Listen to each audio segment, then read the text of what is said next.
Buonasera, buonasera a tutti, ben ritrovati all'agenda. Questa sera parliamo di guerra, non potevamo fare altrimenti. Atrocità, drammi, testimonianze, racconti, il peggio del peggio ci viene riversato ogni giorno su giornali, televisioni e quant'altro. Noi però questa sera cercheremo di capire, per quanto c'è possibile, di leggere l'effetto, la contaminazione che può derivare dalle atrocità commesse da Hamas nei confronti della Palestina e dal rilancio di quello che si chiama l'Islam politico, l'Islam fondamentalista, l'Islam terrorista. Allora abbiamo già avuto episodi a Bruxelles, a Parigi, prima ancora la memoria non fa difetto e possiamo scegliere fior da fiore, per così dire, Bataclan, Berlino, Nizza, un po' di tutto.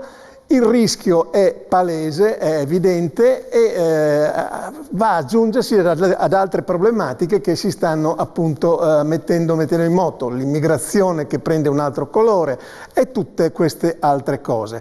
Allora, intanto vi presento gli ospiti e poi vi faccio vedere una cosa che aveva fatto Tommaso Cerno in settimana molto tempestivamente. Allora abbiamo in prima battuta Anna Maria Cisin, sindaca di Monfalcone, che è in prima linea da tempo e poi cominceremo da lei sostanzialmente perché è proprio sulla frontiera. Ce n'è un'altra subito dopo, magari se riusciamo a intercettare Ziberna, sindaco di Gorizia, capiremo di cosa si tratta. Poi abbiamo il professor Guglielmo Cevolin, responsabile in qualche modo dell'Imes per il Nord-Est, che è coordinatore dell'Imes Club Imperiale, cioè Pordenone, Udine, Venezia, così lo definisce imperiale Lucio Caracciolo, Lucio, sì, Club Imperiale. Rivista di geopolitica, rivista di geopolitica, qualsiasi cosa questo voglia dire. Rosaria Capozzi, consigliere regionale del Movimento 5 Stelle, e poi Marco Orioles, sociologo, editorialista, analista di situazioni del vicino Oriente. Anche le parole hanno molto senso e molto significato in questa vicenda. C'è Tommaso Cerno, che ringrazio di essere qui presente con noi, e parto proprio da Tommaso Cerno, non dandogli la parola, ma facendo vedere una cosa. Ma togliendogliela, come si usa a fare in questo periodo con quasi tutti in Italia, perché una delle cose che aggiungo alla tua introduzione è che oltre agli effetti sicurezza materiali abbiamo un momento in cui il Paese dà l'impressione che non si può più fare o dire quello che si poteva fare e dire prima, perché la democrazia è in crisi, invece di reagire con la sua forza, reagisce con la sua debolezza. Ci arriviamo con questa cosetta che avevi fatto su Twitter. Non lo vedo, ma spero sia collegato, perché lo era fino a un momento fa. Tared Jafarizad, mi scusi la pronuncia bestiale, che è il responsabile dell'associazione Nada era una giovane iraniana che è stata uccisa dal regime teocratico, e ci racconterà alcune cose perché è molto attivo su questo versante. Poi, se vogliamo, ci aggiungiamo la questione del burkini e del velo, perché mi pare che le questioni siano anche molto culturali, l'invasione è molto culturale anche da un certo punto di vista. Però vediamo questa cosa di Twitter, ora X, di Tommaso, che introduce bene la questione. Vi racconto la storia di tale Sarkar, un bengalese islamico. E già mi direte, no, sei razzista, che c'entra islamico con Hamas?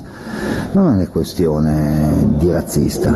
Allora, questo signore fa il consigliere comunale della Repubblica Italiana nella città di Monfalcone, dove c'è una comunità islamica molto forte. Questo signore, dal Consiglio Comunale di Monfalcone, istituzione della nostra Repubblica, ha inneggiato alla vittoria dei giovani palestinesi di Hamas contro Israele, contro i nazisti di Israele, e ha attribuito questa vittoria non alla frangia terroristica che lui sostiene, ma a tutti i musulmani.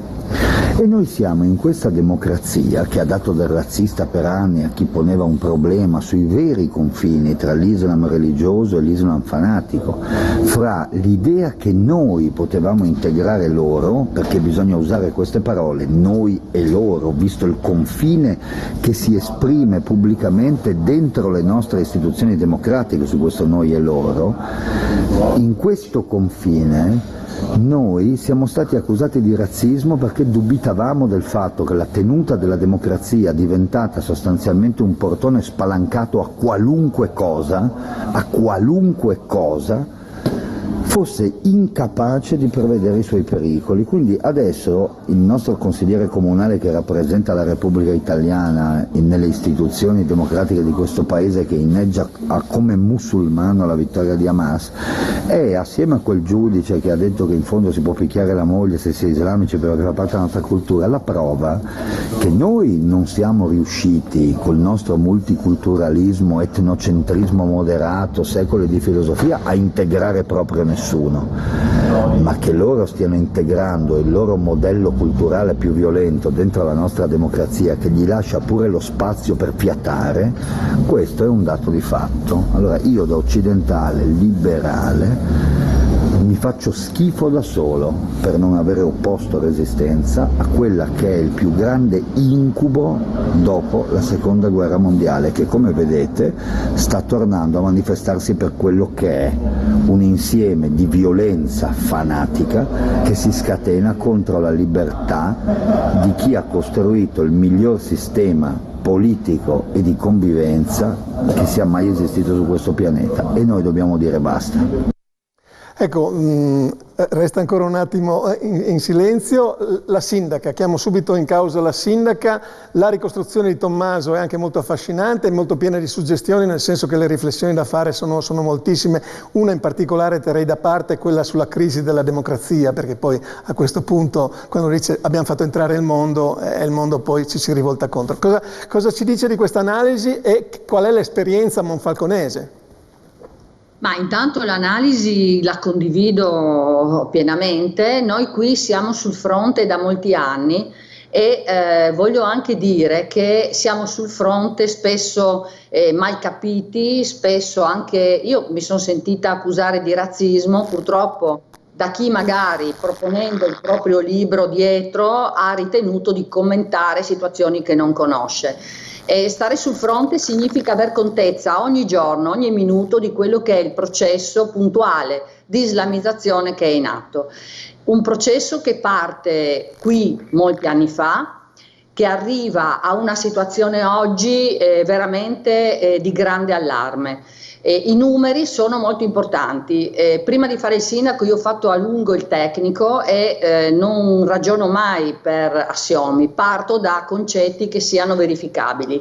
Oggi a Monfalcone abbiamo superato i 30.000 abitanti, 6.000 circa di questi sono bengalesi musulmani. Tralascio le motivazioni per cui dal 2005 in poi sono arrivati così numerosi, ma voglio sottolineare il fatto che da qualche anno a questa parte si è accentuato l'approccio di integralismo molto forte, che è evidente a tutti quelli che qui abitano e alle persone che frequentano Monfalcone con una certa intensità.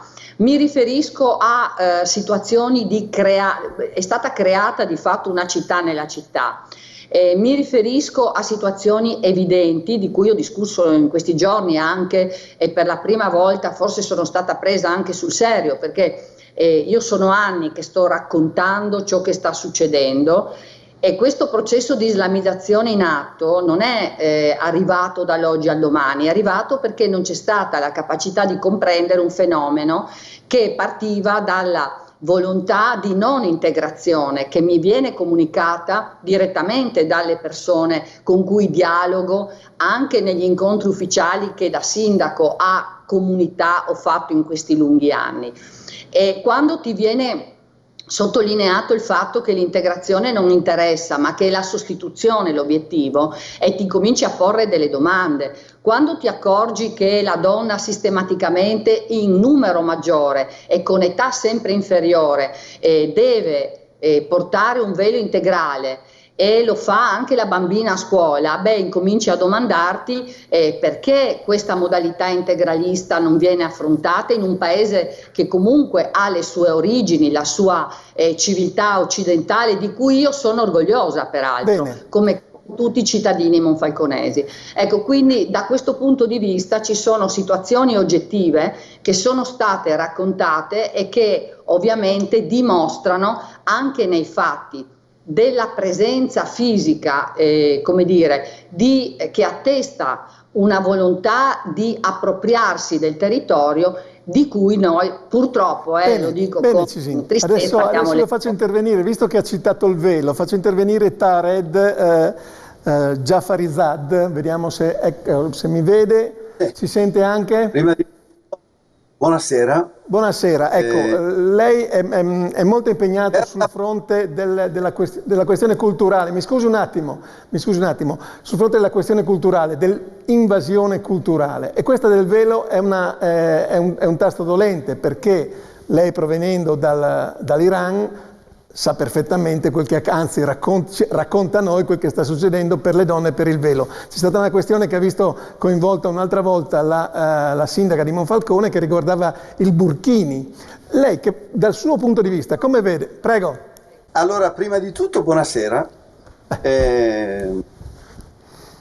Prima voglio dare due notizie importanti. La prima, lo sapete già, perché 6 ottobre quest'anno, esattamente una decina di giorni fa, una donna iraniana di nome Narges Mohammadi ha vinto premio Nobel per la pace. Sì, ma quello lo danno a Stoccolma, però non lo danno a Teheran. Sì, a Stoccolma sto parlando. Il premio verrà ritirato dal suo marito, signor Rahmani. Volevo dare un'altra notizia molto importante. Proprio pochi minuti fa è stato dato premio Sakharov al movimento Donna, Vita, Libertà. A proposito del velo, io provengo dalla parte nord dell'Iran, esattamente dalla regione Gilan. Nella mia regione le donne non hanno mai portato il velo, però c'era giustamente altre 5% delle donne che volevano portare, spesso erano delle donne anziane.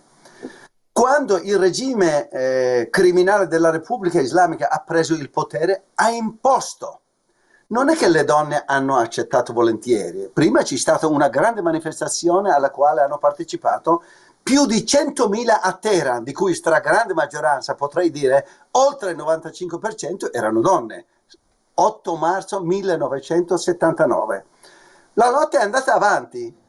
Voi sapete molto bene che le TV erano sotto controllo dei criminali della Repubblica Islamica. Allora cosa hanno fatto?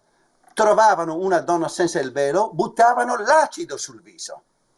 È chiaro, le TV facevano vedere questo. Dicevano: se voi donne non portate il velo, il risultato è questo. Le donne hanno cominciato a portare il velo. Fino al 2006. 2006 nasce un movimento, prego mi dica. No, volevo dire, torniamo a bomba, nel senso, scusate il paragone, nel senso che la sindaca di Monfalcone dice c'è un tentativo di sostituzione culturale etnica che passa attraverso queste cose. Lei, dal suo punto di vista, contro la teocrazia, per il movimento delle donne, organizzatore del Nada Day, cosa dice alla sindaca di Monfalcone? Sono totalmente d'accordo col sindaco, questo è fuori discussione, perché questa è la colpa solo degli italiani, che non hanno mai voluto comprendere quello che noi avevamo anticipato parecchi anni fa. Io mi ricordo, nel 1985 ho fondato un'associazione immigrati, allora si chiamava Associazione Immigrati. Ho avuto vari incontri, sia col vescovo, sia con i nostri amministratori locali, successivamente quelli di centrodestra e centrosinistra. Io ho detto che con giustamente con questi immigrati che vengono dai paesi lontani, bisogna aprire un dialogo, un confronto. Purtroppo sia centrodestra che centrosinistra hanno fatto finta di non sentire, di non vedere nulla.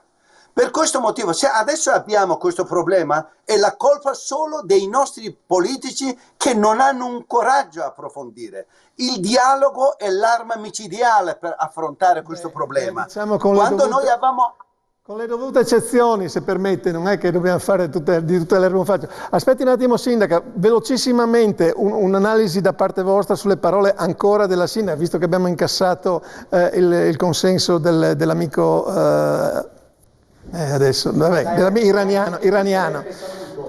Ma io devo fare una piccola distinzione, cioè tra i poveri, anche spesso incolti musulmani che arrivano qui e in generale i musulmani in generale.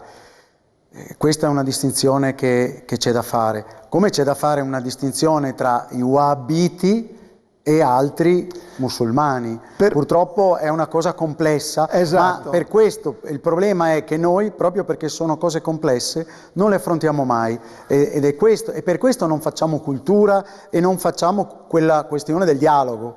Cioè il dialogo, per esempio, come si fa dall'una e dall'altra parte, lì c'è anche una responsabilità di visione dell'Islam, come si fa a non aver fatto delle intese, per esempio, con la comunità dei musulmani, con i musulmani, quando invece si sono riusciti a fare, per esempio, con gli ebrei, che sono anche loro divisi teologicamente, gli ebrei sono divisi teologicamente come i musulmani, sì, ma però hanno fatto subito un'intesa. Noi restiamo un po' coi piedi per terra. Capozzi, allora c'è questo tentativo, arrivo sindaca, c'è questo tentativo, questo lavoro in progress che è quello di sostituzione etnica e sostituzione anche culturale. Prego. Per me non è in questi termini la questione, non è una sostituzione né etnica né culturale, ma dobbiamo parlare di integrazione. E alcune dichiarazioni, e in questo caso, visto che è presente la sindaca Cisit, mi sento di dire che possono acuire anche dei conflitti tra la popolazione locale. Ho un grande rispetto di una cultura diversa dalla mia e sono per dire, ecco, che chiunque deve essere libero di professare il proprio credo, comunque la propria religione nella maniera in cui crede. Onestamente in Italia il velo è legittimo, l'uso del velo è legittimo, purché venga lasciato libero il viso perché si possa appunto procedere al riconoscimento.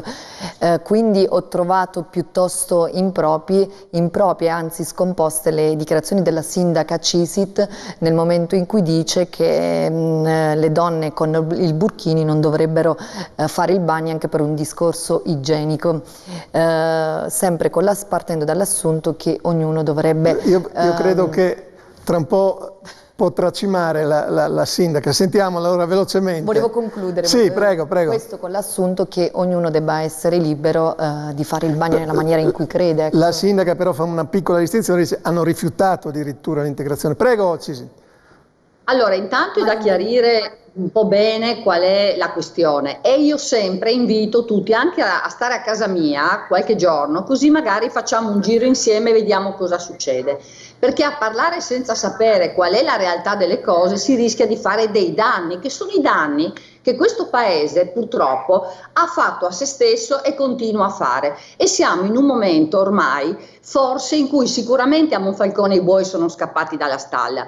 Qui stiamo parlando di donne che camminano dietro l'uomo, di donne completamente coperte perché non possono nemmeno riuscire a imparare l'italiano perché devono rimanere a casa, ma lo confermano gli stessi uomini intervistati dalle moltissime, troppe trasmissioni che si fanno qui. Di bambine noi 4 ne abbiamo salvate, 4, una è arrivata nel mio ufficio con una ferita sulla testa che la mamma le ha fatto dandole la bottigliata perché lei non voleva tornare a casa sua.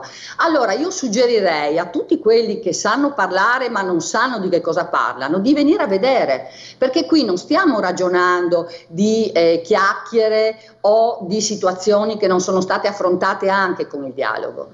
Comunico a tutti che qui sono arrivati tutte le comunità, i rappresentanti delle comunità molte volte, e io ci ho parlato, e vi dirò che in una di queste occasioni un imam mi ha detto: guarda sindaco, non ci interessa l'integrazione ma ci interessa la sostituzione, non l'ho detto io. Bene, bene. Facciamo parlare anche Orioles. Quello che ogni giorno viene fatto quando le bambine, non appena hanno le mestruazioni, devono coprirsi e spesso vengono rispedite a casa a sposarsi senza che ci sia la possibilità per loro di riuscire a dire la loro. Concludo con un pensiero. Qui ci sono 6.000 bengalesi musulmani, di questi lavorano 1.700. Dei 1.700 che lavorano, 7 sono donne. Non credo di aver altro da dire. Va bene, allora velocissima Capozzi, poi finalmente il nostro amico Marco Orioles. Ma io volevo dire che riporto il tutto sulla questione proprio del diritto alla libertà di potersi esprimersi nella maniera in cui uno crede. Detto questo, io ho un grande rispetto anche delle donne musulmane che decidono di portare il velo, perché c'è anche un discorso culturale. Che lei ha il diritto di avere, stiamo parlando di una situazione differente, le situazioni e il al sindaco limite pone una questione differente da quella che pone lei, e le dirò che è una situazione sottovalutata in Italia, che adesso Monfalcone finalmente comincerà a alzare la voce su questo, ma che esiste anche in altri luoghi. E sai in quali luoghi? Quelli dove ci sono grandi aziende, soprattutto se collegate ad appalti di Stato. Le faccio l'esempio di Suzzara, senza che in questo paese, dove c'è talmente tanto rispetto per quello che lei dice, che si nascondono le cose che succedono. Ma no, per me vanno condannate le situazioni. Non sa di cosa sto parlando, quindi prima ascolti prima. 15 operai sono stati licenziati dalla Iveco perché facevano riunioni estremiste inneggiando al terrorismo in fabbrica, mettendo insieme i capiturno, ed è stato istituito in Italia un coprifuoco dove la gente che invece il rispetto ce l'ha deve andare a casa alle 8 perché fuori non si può più stare. Allora, se il suo rispetto per questo velo significa Suzzara, io le dico che va sospeso come Schengen, perché una democrazia non è un otre dove può entrare qualunque cosa, è un sistema di integrazione complesso che, se non funziona, e non funziona, deve fermarsi e chiedere prima di tutto scusa ai cittadini italiani, cosa che non sento fare da chi ha professato di saper fare, una cosa che è evidente a tutti non sta succedendo. A Fiumicino domenica 2 aerei sono stati chiusi all'insaputa di questo paese in un hangar e circondati da carabinieri. Sono stati cominciati a fare arresti in Italia e a Roma. Nelle moschee sono tornati i poliziotti a prendere prima i discorsi degli imam. Tutto questo non c'è scritto sui giornali. Sui giornali c'è scritto che noi rispettiamo tutti. Ma infatti allora cominciamo a parlare in che stati siamo.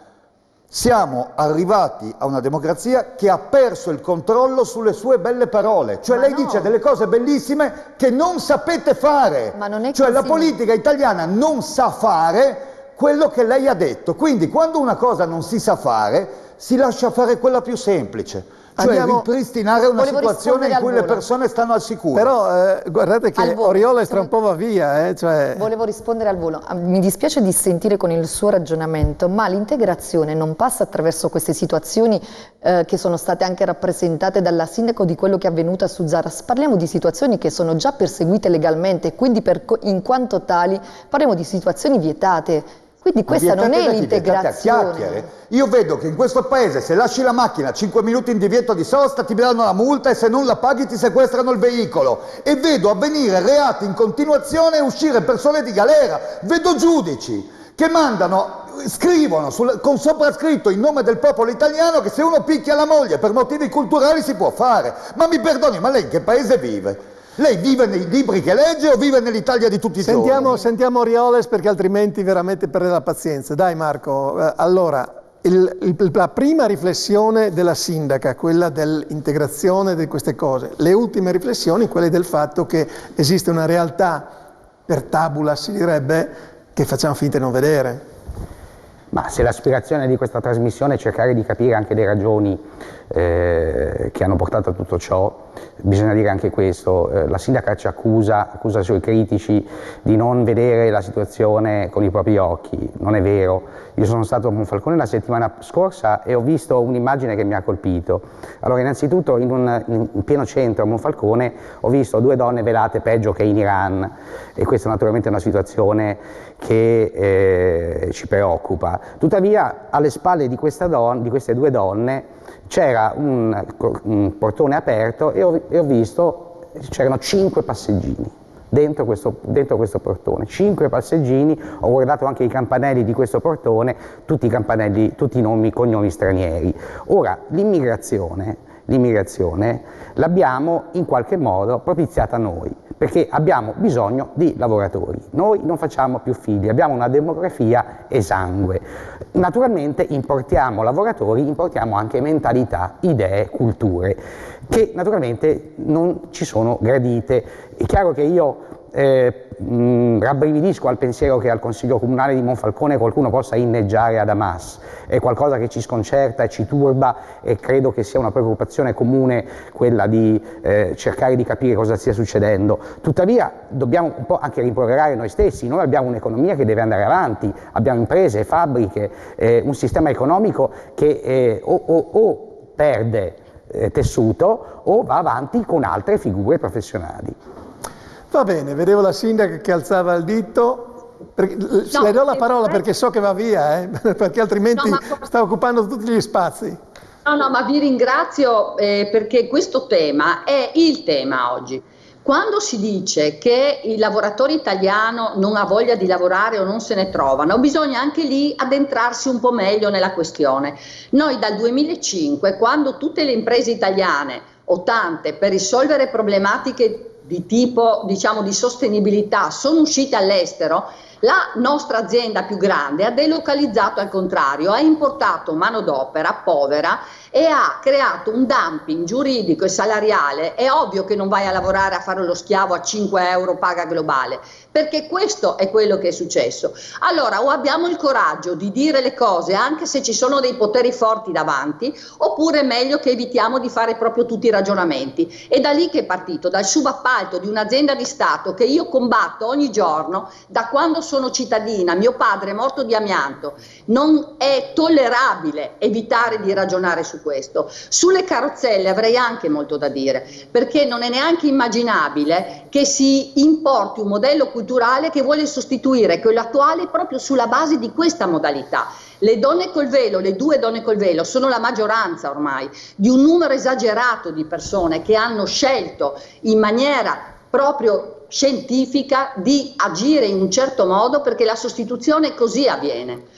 Inoltre, e dopo vi ringrazio per lo spazio, però trovo molto importante sottolineare anche questo aspetto, io quest'estate, io sono una donna, sono anche una mamma e ho ben presente quali sono anche le battaglie che noi abbiamo fatto in tutti questi anni per arrivare a cercare di reggere un ruolo di parità.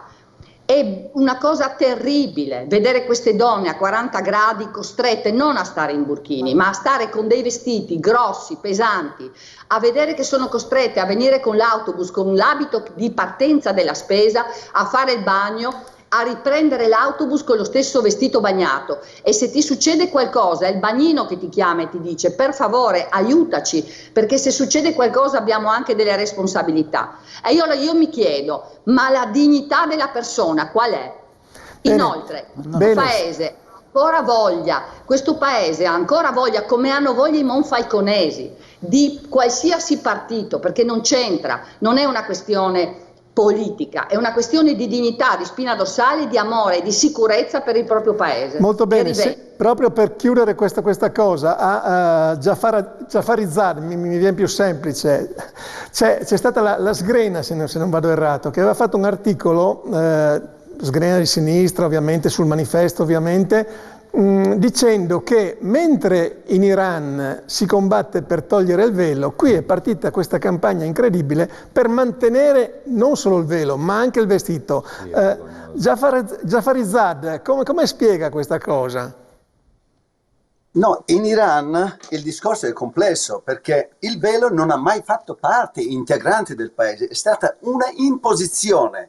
Detto questo, perché io ho letto diversi libri della signora Sgrena, condivido alcune cose no. Comunque, per quanto riguarda, voglio lasciarmi al discorso del sindaco. Io sindaca non la conosco, è la prima volta che la vedo. Io penso che lei abbia ragione 100%. Quando dice che le donne portano il velo e restano dietro durante il caldo micidiale, io purtroppo questo cancro conosco molto bene, però l'intervento che ha fatto responsabile del Movimento 5 Stelle penso che vive sulle nuvole, non conosce la realtà.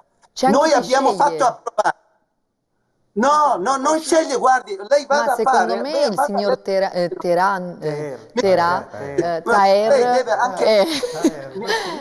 vede, perché mi fa piacere che quando lei ride e quando non riesce a rispondere. Il problema è questo. Religiosa. Non c'è soltanto imposizione. Allora, lei si sbaglia, un sondaggio. Allora, ma no, non è così. Scelgono di dire quello che adesso avete deciso di dire per occupare uno spazio politico. Ma di cosa sta parlando? Ma per una donna costretta a mettere il velo, quella che vuole metterlo lo toglie, perché per rispetto di quella che è obbligata che lo deve togliere. E quando saranno solo persone che lo vogliono mettere ne riparliamo. Basta che ce ne sia una obbligata perché il suo discorso cada in una democrazia. Cada, perché a me interessa quella obbligata, di quella che può scegliere anche di fare a meno, se quella cosa porta a quelle situazioni e a quello che sta succedendo in Italia e sta per succedere in Italia, di cui lei si rende parzialmente responsabile. Sentiamo ancora Jafarizad che stava finendo il discorso. Io vorrei che la capogruppo della signora 5 Stelle venisse anche da me e la faccio accompagnare presso alcune comunità straniere, faccia un sondaggio, perché poco tempo fa c'era un sondaggio sul Corriere della Sera, che non è un giornale né di destra né di sinistra, è un giornale neutrale, parlava di una comunità di destra che di sinistra. Una comunità islamica alla periferia di Parigi.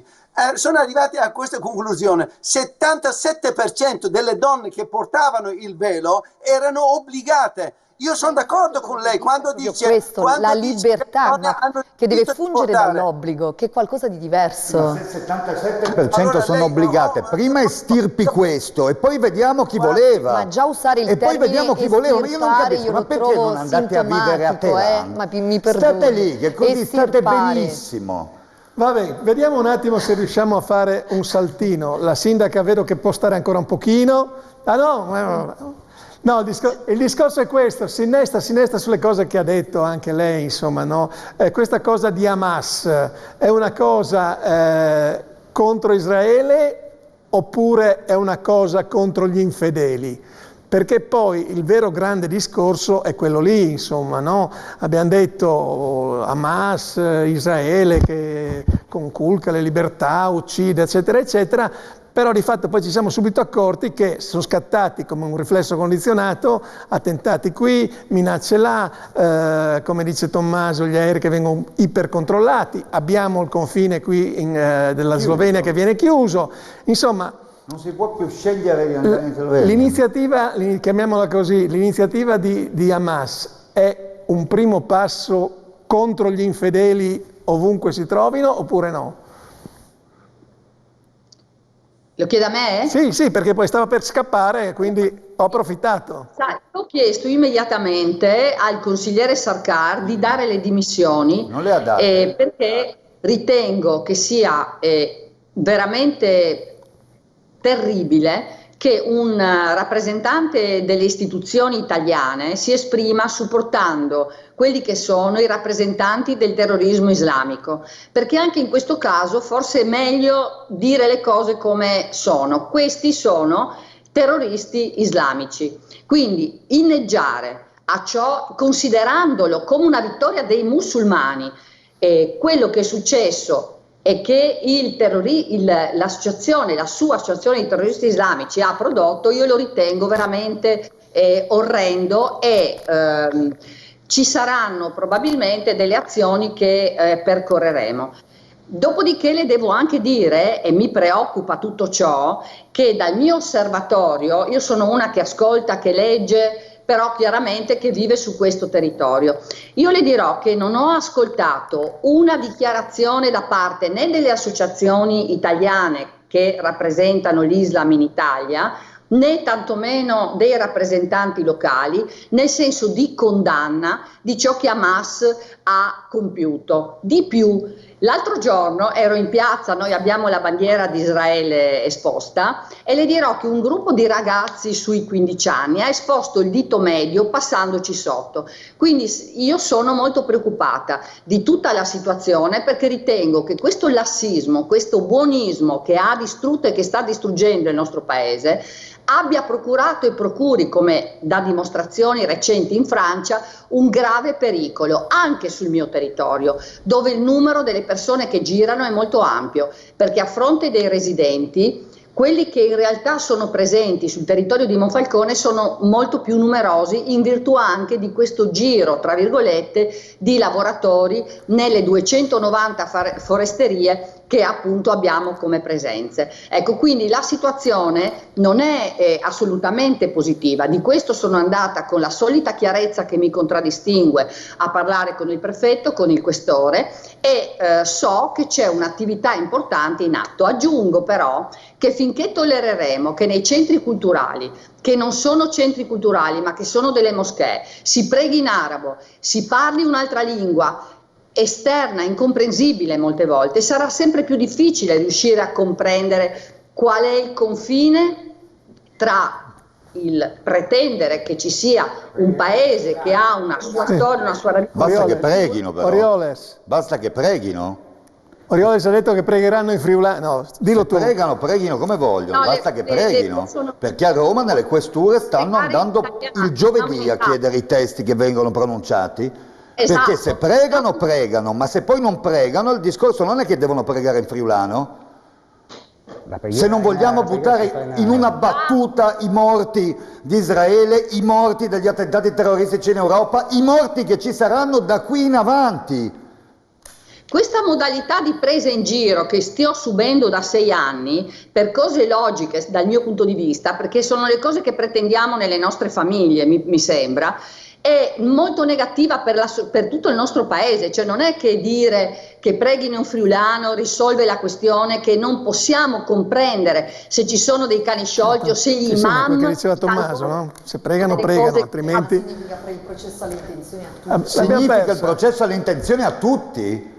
Cioè No, il fatto che tu invece che pregare inneggi al terrorismo o raccogli persone violente che uccidono altre persone, significa che cosa? Scusi, lo ripeta? E ripeta di che partito è quello che lo dice?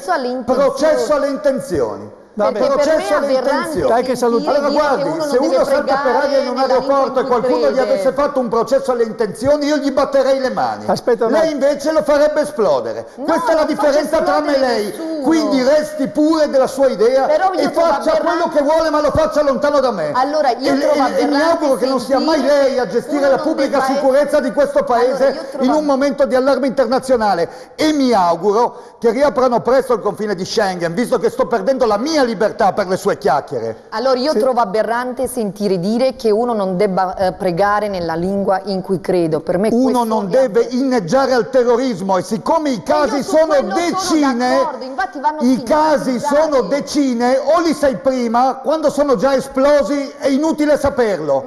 È inutile saperlo, quindi le ritorno a ripetere che quando riapriranno il confine di Schengen, visto che la libertà la sto perdendo io per le sue prediche, e non intendo farlo perché sono un liberale e un democratico, quindi lei dice quello che vuole, se io posso girare libero nell'Europa che ho contribuito a costruire, altrimenti vada a vivere a Teheran e faccia tutti i suoi comizi, ma non qui. Vabbè, a Teheran magari no, dai. Non la fanno andare, solo per quello non ci andrà. No, tranquillo. Allora abbiamo Jafarizad. Aspetta, la sindaca vuole lasciarci, ma mi pare che la cosa... No, è che questo è, mi scuso, questo è l'argomento qui, no? Qui se vai a comprare il pane... Questo è il tema, capisci? Dalla nonna Maria ai giovani, questo è il tema. Sentiamo Jafarizad un attimo, poi la lasciamo, Prego. Ora, fa finire il mio ragionamento, perché se interrompiamo allora non va bene. È una trasmissione, allora, funziona così, c'è un conduttore, dei commentatori e si risponde alle domande, non è un comizio nemmeno questo, quindi lei può parlare quanto vuole, però se uno interrompe vuol dire si chiama televisione, funziona così in tutto il mondo, libero. Dai.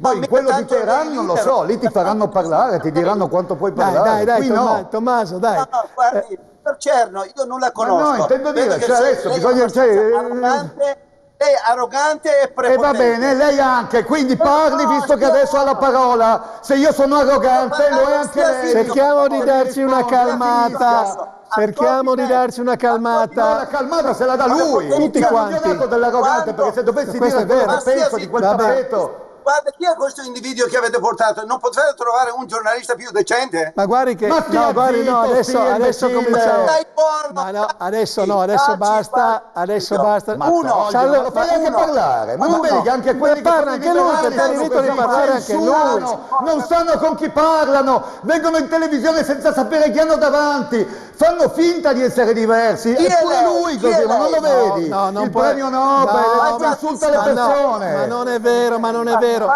Finora, quello che voglio è presente, sai cosa significa dire quello che si pensa? Ma sai chi è Dico stato? quello che È un pensa, uno combattente che mi ha appena dato dell'imbecille, uno che mi ha appena dato dell'arrogante, Sei tu quindi che hai per dato me è un dell'imbecille a personaggio esattamente Ma come il dimentichi quello contrario che di quello che dice. va bene, E va la bene. prossima volta che mi dà Cerchiamo di dell'arrogante darci- me lo viene a dire in faccia. cerchiamo di darci una calmata a tutti quanti. Lei, Cevolin, mi pare che sia il più calmo di tutti. Che facciamo il gioco di Non ho Hamas finito, a dire noi, loro, noi... No, però Noi, questo è così, è così. E loro non faccio il gioco di Hamas e ma dico noi loro quanto mi pare. Loro, tutto l'Islam, 1 miliardo di persone, da un punto di vista geopolitico dico, se noi abbiamo di nemici 1 miliardo di persone, sbagliamo. E allora prendiamoceli buoni tutti, Sbagliamo, no? Tanto, chi se ne sbagliamo frega. geopoliticamente secondo me. Ma Cioè la uno che stiamo si propone chiudendo, di avere poverelli, la 1 stiamo miliardo di chiudendo, potevamo nemici... chiudere 2 anni fa, forse era meglio. Va bene, cerchiamo un po' la diplomazia. non è la però- diplomazia, dobbiamo capire che queste cose che arrivano arrivano perché? Perché c'è un Islam totalmente incolto che si fa catechizzare da imam wahhabiti, però questo diciamo è. anche Ma che questo l'Europa, tecnicamente che l'Europa non mostra c'è mai i muscoli, che l'Europa ha abdicato un po' il ruolo di faro, eccetera, proprio le eccetera. democrazie, il Regno Unito, diciamo nel Regno che Unito ci siamo un po'. I tunnel di Hamas li hanno costruiti con i miliardi degli ignoranti che vanno a coltivare i campi, con i no? miliardi Ma dai, per favore. no, li hanno Ma costruiti l'università. con gli aiuti umanitari. Sì, Con gli l'università. aiuti Sì, umanitari li hanno appunto, che noi continuiamo a mandare. E infatti la von der Leyen, almeno adesso, ovviamente, dopo che sono scappati i buoi, dice dobbiamo controllare dove vanno i... Vediamo- Ma c'è vediamo qualche se- miglioramento da questo lato? Cioè, Cevolin, non si guarda che faccia- c'è non qualche si faccia- Ma lo so che c'è, ma non vedi Non che si faccia situazione coinvolgere. siamo? Le democrazie sono in ginocchio, non riesci a fare una cosa, una di Regno quelle che Unito- dici e subisci qualunque cosa, ma Regno vogliamo Unito- svegliarci e Sentiamo- renderci conto che questo lassismo, questa idea della democrazia deteriorata in qualunque cosa si può Tommaso, fare, ci ha sentiamo i distrutti o no? sentiamo i saluti della sindaca che insomma ha contribuito abbastanza alla vivacità del dibattito. Allora una chiosa, ecco. Ma guardi, devo dirle che vi ringrazio, ma ho contribuito in parte perché bisognerebbe... c'ero io. Sì, in parte, perché potrei scrivere un'enciclopedia oggi delle tragedie che ci aspettano. Quindi basta, per quanto mi riguarda, a questa modalità in cui va bene tutto, in cui tutti possono fare ciò che vogliono e soprattutto quando ciò che si vuole crea un non futuro al nostro paese. Oggi, credetemi, e non è io sono una persona liberale che ha 2 figli che vivono nel mondo, che lavorano fuori, non è che siamo dei buzzurri nascosti a Monfalcone e non sappiamo quello che succede fuori, e conosco anche dei musulmani assolutamente moderati, li ho anche ospitati a casa mia. Qui il tema è un altro, il tema è comprendere esattamente quello che sta succedendo e correre ai ripari quanto prima. Bene. Perché oggi è molto tardi, quindi l'invito è vogliamo provare, vogliamo vedere quello che succederà in tutta Italia fra poco, perché noi in 10 anni, in 8 anni stiamo raggiungendo livelli in cui quando arrivano le nuove famiglie musulmane si comunicano che la donna ti do i soldini, vai a fare il preliminare, ti do i soldini per fare l'affitto di primo momento, però tu ti metti il velo integrale e vieni in piazza il venerdì sera e il sabato perché dimostriamo di chi è la città. È chiaro, questo è il tema. Allora io parlo di fatti, tutto il resto per quanto mi riguarda è acqua fresca che purtroppo però ci porta una tragedia a casa di tutti noi. Per questo faccio la battaglia, perché la trovo inaccettabile. Benissimo, detto in altre parole, per dirla con Tommaso, è la crisi forse definitiva della democrazia. Vediamo se Jafarizad, la salutiamo, grazie mille, la salutiamo. Jafarizad può dirci qualcosa in maniera un po' meno virulenta, vediamo.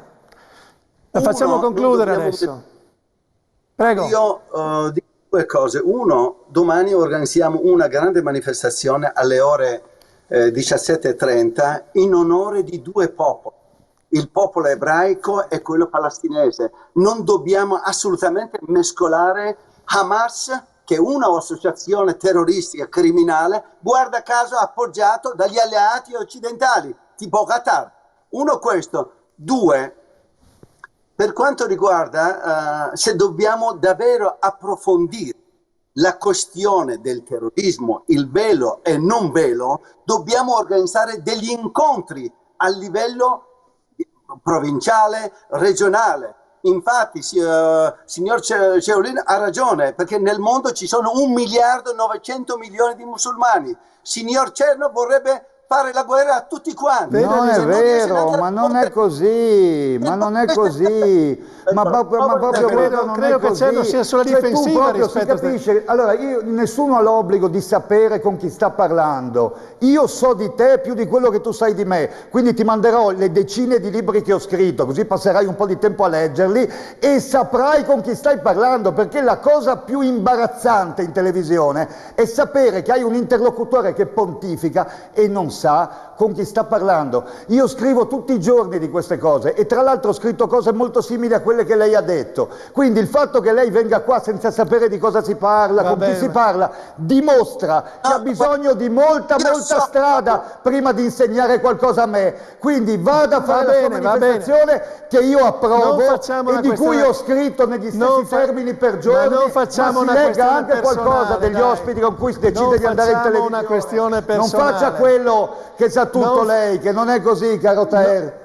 Non facciamo una questione personale. Torno da Orioles, vediamo se riusciamo a trovare il bando della matassa. Chiedo alla regia se riesce a collegarsi con Ziberna, perché è molto importante quello che sta accadendo sul confine, anche molto metaforico e poi concreto poi alla fine, nel senso che nel 2025 sarebbe la nuova Gorizia e Gorizia capitale europea della cultura, che se si rimette il muro diventa una mezza capitale e diventa dovrebbe essere un provvedimento provvisorio. Così vediamo come va avanti, perché qui sarebbe assurdo. Fin quando finisce questo disastro, vediamo quanto dura, così capiamo la provvisorietà da cosa dipende. Ma il disastro finisce se si butta acqua sul fuoco, certo. e non che si alimentano fronti invece contrapposti. Sì, ma lo so benissimo, guardi, si figuri. Prego, allora Orioles, tu dell'Iran ti sei occupato in tempi assolutamente non sospetti, degli ayatollah, hai avuto anche le tue vicissitudini rispetto a questa cosa. La domanda che avevo fatto, che è stata inevasa perché poi siamo stati travolti dalla polemica, è questa. L'attacco di Hamas fa parte di un disegno più grande, non è soltanto l'attacco a Israele, ma è l'attacco contro l'infedele, che poi è Allah Akbar. Akbar cos'è? E la pugnalata, il camion, eccetera, eccetera. Stiamo assistendo al nuovo innesco di una stagione come quella del Bataclan? Abbiamo assistito all'11 settembre di Israele, come è stato definito, che è stato un attacco contro gli ebrei, contro il popolo di Israele composto da ebrei. Sì, quindi non contro Israele. Come? Non contro Israele. Contro il popolo ebraico insediato in Israele. Un attacco antisemita, violento, di cui si dovrebbe parlare a tutt'oggi e per mesi e purtroppo già si sta parlando d'altro, ossia di quello che sta succedendo a Gaza a seguito della legittima risposta israeliana, perché uno Stato si deve difendere dal terrorismo e soprattutto dall'invasione di migliaia di miliziani armati che hanno dilagato in Israele facendo strage, uccidendo qualunque cosa si muovesse. Quindi è stato un attacco ad Israele da parte di un'organizzazione terroristica che non riconosce a Israele il diritto di esistere.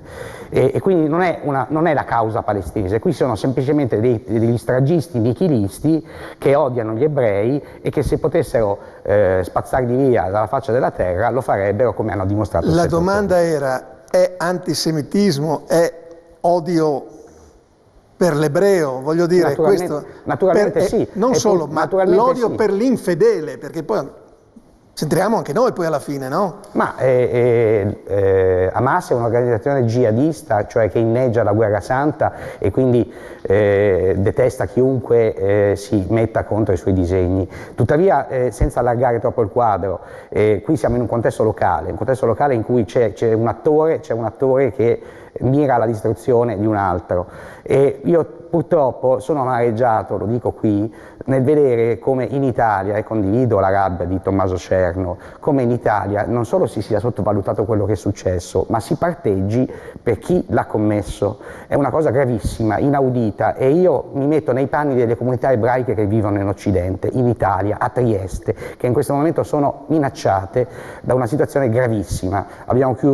Abbiamo sospeso Schengen, sottolinea Cerno, non è l'unica cosa grave. Ieri sono state buttate 2 Molotov in una sinagoga di Berlino. Le comunità ebraiche sono sorvegliate con un livello di massima allerta. Gli ebrei italiani sono italiani come e quanto noi, ed è gravissimo che a seguito di una crisi in Medio Oriente ci siano dei cittadini in Italia, in Europa, in pericolo. Detto questo, non so se abbiamo fatto un ottimo servizio all'informazione oggi.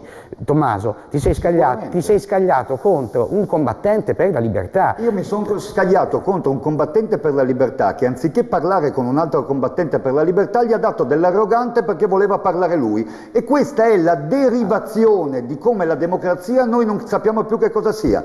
Io conosco benissimo le sue battaglie, le sottoscrivo e vedrò di andare anche alla sua manifestazione per i 2 popoli, visto che sono stato il primo in televisione in Italia a dire la parola Palestina in quei 20 minuti in cui non si poteva ancora dire, che sono state le prima mezz'ora. Per l'Ucraina dura da 1 anno e mezzo. Per la Palestina è durata un po' meno, e abbiamo visto che anche il Presidente degli Stati Uniti si è presentato in un altro modo in questo sistema complesso che Orioles ha così ben descritto. Quindi io chiedo scusa del tono, ma il tono non era contro di lui, il tono era contro questa idea che uno degli effetti di questa cosa è che noi ci stiamo uccidendo di distinguo, mentre noi in questo momento il vero distinguo lo dobbiamo fare tra la sopravvivenza di un sistema che ammette tutte le culture e fermarne uno che vuole soffocare le altre. Questa era la ragione. Mi ero appuntato questa cosa che credo possa essere ricordata e possa avere un fondo di verità. Poi vado dal nostro amico di Limes. La complessità, dice, non so chi l'abbia detto, è l'alibi linguistico della complicità. Quindi tante arzigogoli, tante distinzioni, tanti contesti, poi alla fine è perché ci sta da una parte e non dalla parte magari giusta, chissà. Allora, che la democrazia sia in crisi su queste cose l'ha evidenziato il Regno Unito, che proprio da un punto di vista iperliberale addirittura i giudici applicano la Sharia perché è l'elemento di riferimento nel matrimonio dal punto di vista giuridico, e quindi applicano il diritto islamico, con un fallimento sotto il versante delle aspirazioni diciamo di uno Stato di diritto, di cose di questo tipo. Certo, però ha fallito anche la Francia, che ha invece come modello l'assimilation e che quindi ha posto i problemi nelle scuole al velo. Ha fallito, e vediamo le banlieue, luogo bandito, e quindi anche lì questo è un po' il pericolo di avere come nemici tutti i musulmani e le banlieue. Quindi paradossalmente, incredibilmente, la nostra capacità anche dell'intelligence, perché sono anche vice direttore di un master in intelligence, la nostra capacità dell'intelligence, come nelle missioni di pace all'estero, come di entrare un po' delle moschee, forse sappiamo più noi italiani di altri paesi, proprio perché quindi abbiamo una capacità di intelligence, e anche questo fatto di andare a leggere che cosa dicono gli imam, eccetera, eccetera.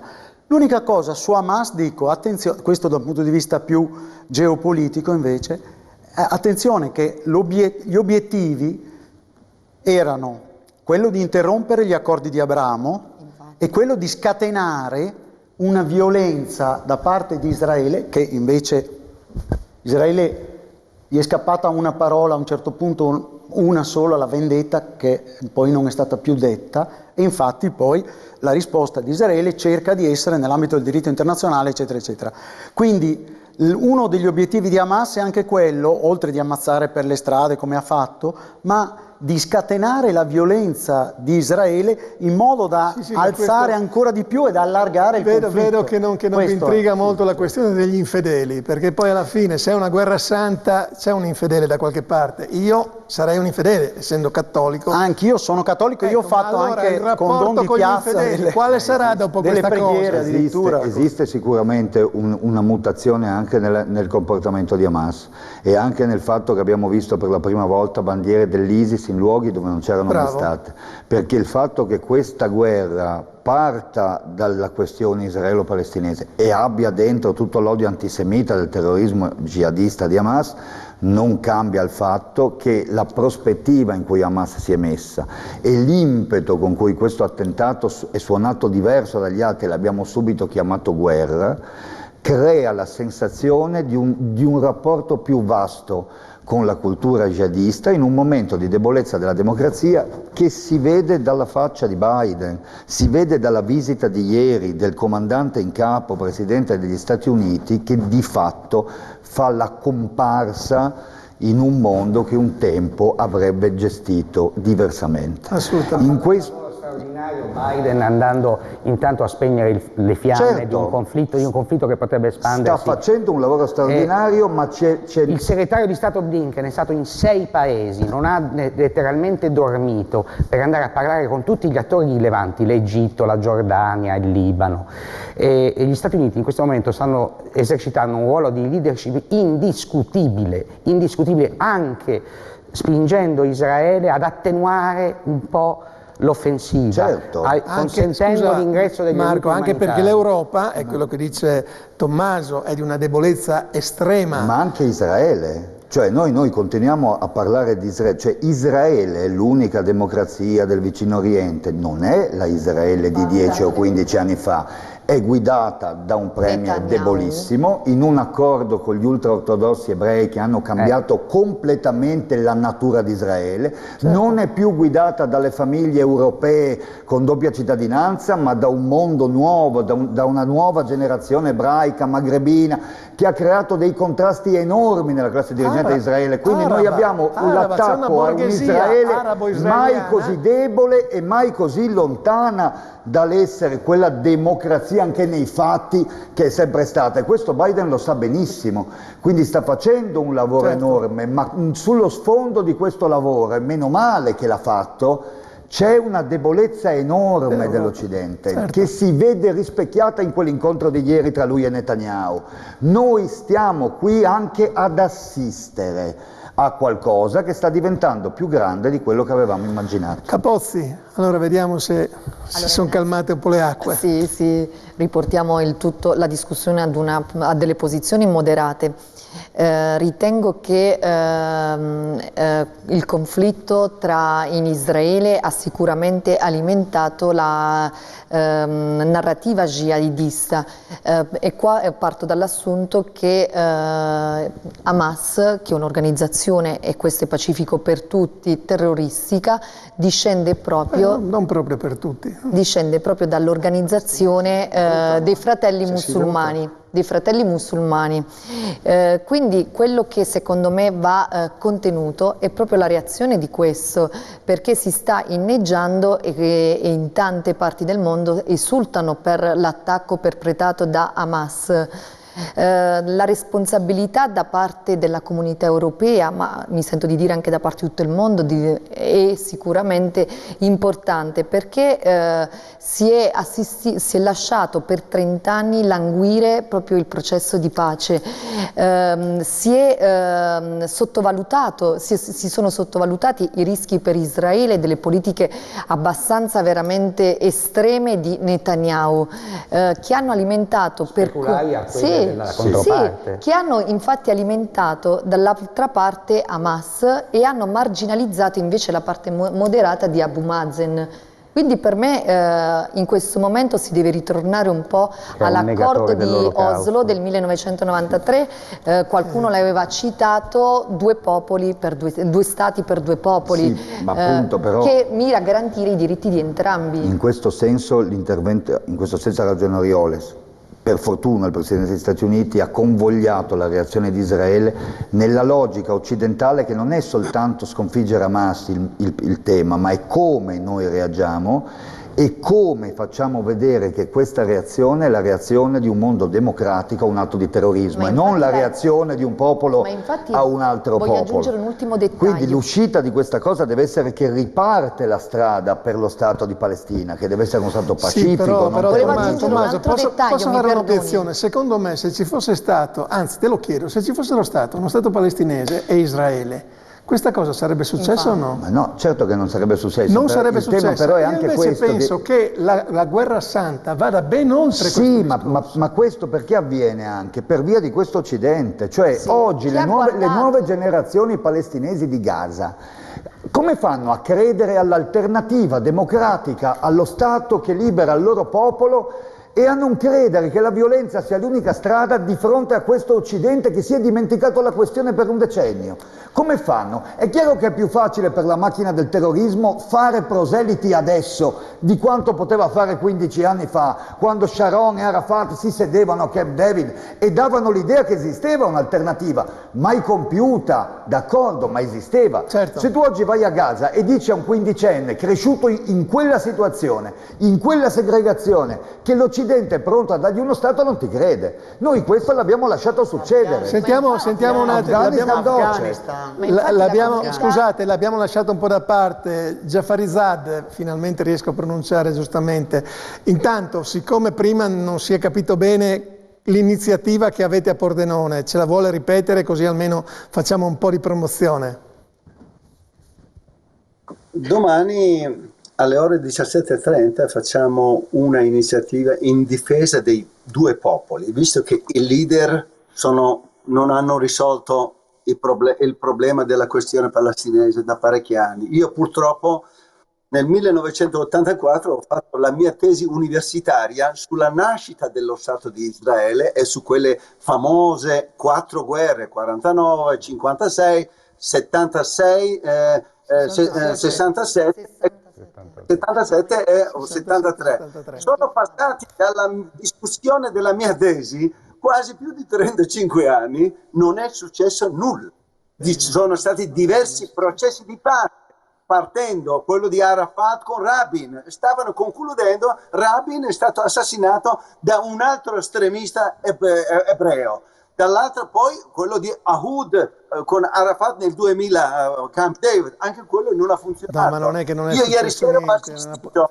Io ieri sera ho assistito. Una potenza regionale. La Siria è stata sventrata, è nata la Jihad, l'ISIS, il Daesh, tutte queste cose. Non è che non è successo niente, si è radicalizzato il mondo per la nostra disattenzione. Ma soprattutto Posso finire il mio... Sì, fai finire perché altrimenti poi esplode di nuovo. Prego.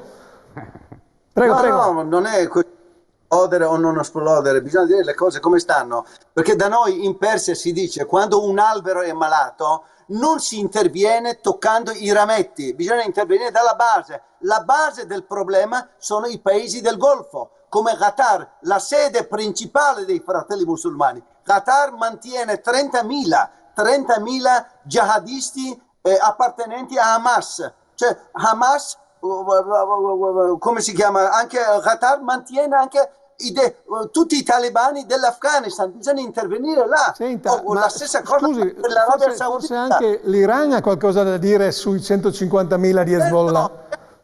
Sono d'accordo, però si ricordi che l'Iran non è rappresentato dagli iraniani, è un branco di idioti terroristi che gestiscono il terrorismo internazionale alla loro maniera. Pochi giorni fa, durante 100.000 miliziani, 150.000 miliziani. Durante una competizione sportiva in uno stadio di Teheran, quando hanno detto che dobbiamo aiutare alla Palestina, tutti 100.000 hanno inneggiato degli slogan contro il governo, contro la Palestina. Io non voglio contro il popolo palestinese, contro Hamas sono totalmente d'accordo, perché è un cancro che va sradicato. Bene. Però prima Bene. bisogna parlare con i criminali di Qatar e l'Arabia Saudita. Va bene, magari faremo un'altra sessione. Quel libro lì a cosa si riferisce? Sì, un libro della Leg, facciamo quindi pubblicità a una casa editrice del territorio, Goriziana. meritoria, goriziana, anche collegata un po' a Storia e così via. È un libro, Il terrorismo islamista in 100 mappe, è molto agevole. L'ha fatto lei? No, è un per francese, una traduzione, fortuna. Mathieu Guider. Sì, bene, andiamo a chiudere perché cercavamo Ziberna 2 battute. Allora, questa metafora, che poi non è una metafora ma è una cosa molto concreta, sul confine, e poi una cosa che leggevo oggi di Furio Colombo, che dice che la sinistra riesce a ripetere l'errore che ha fatto sulle Brigate Rosse. Hamas sono i compagni che sbagliano. Beh, c'è un po' questa sensazione, è talmente preoccupata di dimenticare la parola Palestina che anziché pronunciare la parola Palestina, che porterebbe con sé un gigantesco mea culpa per quella parte politica, pronuncia indifferentemente la parola Hamas assieme alla parola Palestina.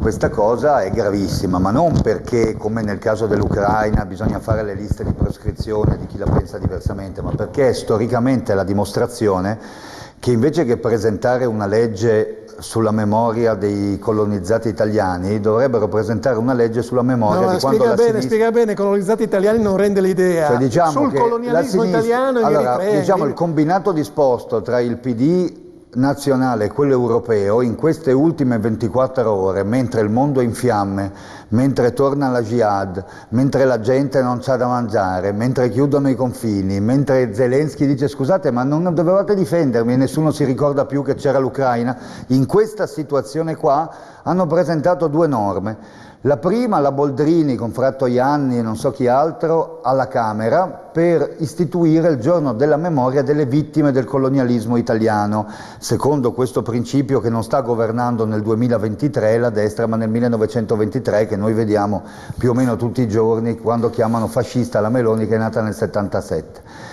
E l'altra, l'Unione Europea, che subito ha risposto con una straordinaria legge perfettamente inquadrata nel momento storico di mettere le telecamere sui pescherecci, perché altrimenti i pesci potrebbero essere meno buoni di quelli che stavano già pescando. Allora, di fronte a tutto questo, il consiglio che do io, oltre a chiarirsi un po' le idee su che cosa è mancato da sinistra in Europa in questi 20 anni, per cui parliamo ancora della Palestina come un popolo oppresso, di istituire una legge sulla memoria di quando la sinistra sapeva chi era e sapeva che cosa diceva uno di sinistra, e lo diceva con coraggio anche quando questo voleva dire le dita puntate, mentre questo non lo fa, corre in Parlamento a mandare armi in Ucraina quando sa benissimo che la situazione a sinistra su questo tema è deflagrante. Su questo i 5 Stelle sono gli unici che hanno avuto del coraggio, questo va detto. Poi però parla di Hamas come se fosse uno Stato che sta rivendicando un territorio, e questa cosa o finisce questa cosa o finisce l'altra, cioè chi pronuncia queste cose e che oggi onestamente è alla ricerca più di se stesso che della verità in Medio Oriente. Chiusura, perché non siamo riusciti a contattare Ziberna, chiusura con questa cosa del confine. È rimasto bloccato Ziberna di là del confine. È a Nova Gorizia, sì. Abituato a poter passare, qualcuno deve essere andato a Nova Gorizia, no, ma questa cosa è straordinariamente importante, perché certo. porta il Friuli al centro di questa vicenda. Lo è già, perché la rotta balcanica da cui arriva la chiusura di questo confine sono 10 anni che è la mia fissazione, mi hanno preso per matto, mi hanno dato del razzista. Lampedusa del Nord. Guarda, sono stato Lampedusa del Nord, 2016, apertura del Messaggero Veneto quando ero direttore io, la Lampedusa del Nord.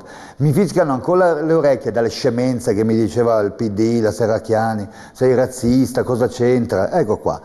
La chiusura di questo confine qui fa sì che improvvisamente la percezione, no, camminando per Gorizia, sia quella di essere tornati in un altro tempo, perché tu ormai in questa città bilingue, anche se noi non siamo riusciti ancora a renderla davvero quella perla del mondo che sarebbe se riuscissimo a farne veramente una, improvvisamente si divide. Questo dividersi, cioè tornare indietro, tornare a quando di là c'era qualcosa di sbagliato, ti fa capire più di tanti discorsi che cosa sta mutando e che cosa è la parola pericolo quando diventa vita quotidiana. Bene, bene. Orioles, l'ultima parola. Io sono molto preoccupato perché, ripeto, non c'è solo la questione della chiusura dei confini, c'è il fatto che c'è in questo momento un livello di allerta altissimo e il terrorismo ha già colpito in Europa, ricordiamo un insegnante ucciso ad Arras in Francia e due tifosi svedesi colpiti a Bruxelles. Potrebbe succedere un terzo atto, io spero di no, però in questo momento io condivido quello che ha detto Rosaria poco fa, abbiamo tutti la responsabilità di non alzare la voce, di non aizzare, di non indicare responsabili, non naturalmente degli atti terroristici, ma anche della semplice colpa di indossare un velo, perché fino a prova contraria il velo non mi fa paura il terrorismo. Il terrorismo è una piaga da debellare. Però un'allerta, un minimo di... Dato di cronaca. Se un consigliere comunale... Ma quello va stigmatizzato. No, mi fai finire la frase, perché tu fai un distinguo perché hai gli strumenti culturali per sapere dove mettere questo distinguo che fai. Ma se un consigliere comunale eletto nella democrazia italiana attribuisce la vittoria di Hamas ai musulmani nella città di Monfalcone, dove le scene che abbiamo visto hanno portato più a contestare il sindaco che quelli che fanno mettere il burqa alle donne, vuol dire che questo confine che tu conosci e su cui tu fai un grande lavoro, forse si è perso e noi non sappiamo bene dire dov'è. Quindi è chiaro che io non accuso il velo perché io sono contro i terroristi e non i veli, ma se questo velo è usato da qualcuno per farci qualcosa dietro, io prima di tutto lo devo per un attimo levare, per vedere che cosa sta succedendo davvero. Investiamo allora a livello culturale per ripristinare questo distinguo. Mi pare che abbiamo investito un sacco di soldi a livello culturale, anche a livello di accoglienza e anche a livello di tutto, benché la famiglia Soumahoro abbia distolto parte di questi fondi, come abbiamo visto, per comprare altre cose. L'abbiamo messi, non è che non abbiamo messo soldi per l'integrazione, non è che non abbiamo speso miliardi per cercare di fare una cosa decente, il risultato è quantomeno imbarazzante, quindi magari fermiamoci un secondo e capiamo come spenderli meglio e nel frattempo come evitare che ci siano situazioni fuori controllo. Bene. Mi sembra il minimo per una democrazia, a meno che non vogliamo istituire la Repubblica Iraniana di Monfalcone. Vabbè, adesso non esageriamo. Allora, torno al nostro amico... non esageriamo. La Cisinte non parlava di una cosa molto distante da questa. Jafarizad, so che lei va nelle scuole, so che lei organizza un sacco di appuntamenti, so che lei parla ai ragazzi. Cosa le chiedono i ragazzi? Poi chiudiamo definitivamente. La domanda che ci fanno spesso è questa: cosa possiamo fare noi?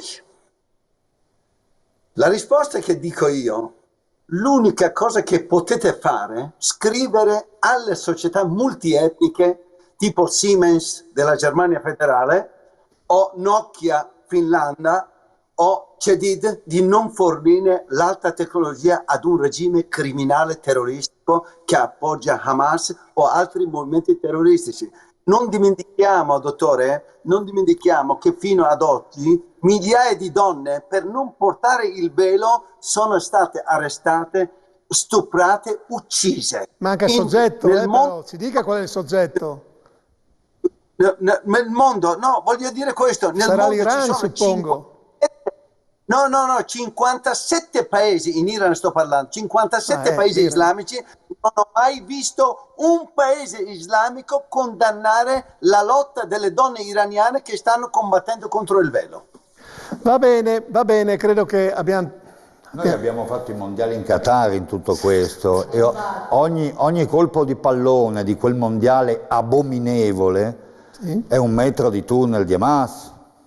ogni colpo di pallone, ma cioè anche dobbiamo lì- ricordarcelo ma molto anche- bene quando celebriamo gli stadi che adesso smonteranno e andremo a comprare, quando abbiamo questi grandi campioni di cui i ragazzi Scusa, hanno i poster in camera che vanno a farsi pagare da questa Oriole gente. sa di cosa parlo. Ma anche il ruolo L'Università di dell'Iran non è Gaza, proprio a di- cosa serviva, a cosa serve l'Università di Gaza, che è sponsorizzata tra l'altro, finanziata con soldi, con euro, come si dice, come dicono quelli bravi. Quindi insomma abbiamo perso un po' la tramontana, abbiamo preso la Trebisonda, non so come si dice, insomma non ci siamo più con la testa, almeno in Europa, poi non so nel resto del mondo. Mi pare. L'Europa sembra un animale che dorme. Sembra un animale che dorme, ogni tanto sbadiglia e inventa un divieto, però è fuori da quello che è il mondo reale. Una persona che si sveglia la mattina, legge il giornale, vede cosa succede fuori, poi sente di che cosa parlano all'Europarlamento, pensa che vivano su Marte. Va bene, io vi ringrazio tutti quanti, i toni sono stati piuttosto accesi, ma ci sta perché come diceva Tommaso è una trasmissione televisiva, non è una cosa paludata come... Ma non eri tu che mi avevi detto di prendermela con lui per fare scena? Ah, te l'avevo detto? Me l'avevi detto Non tu mi per ricordavo fare la di avertelo- solita cosa che facciamo no, noi? ma non mi ricordavo non è- di avertelo detto, ma era un'altra volta che poi sei Ho stato... sbagliato puntata. Ah, hai capito. Scusa. Grazie a tutti, alla prossima.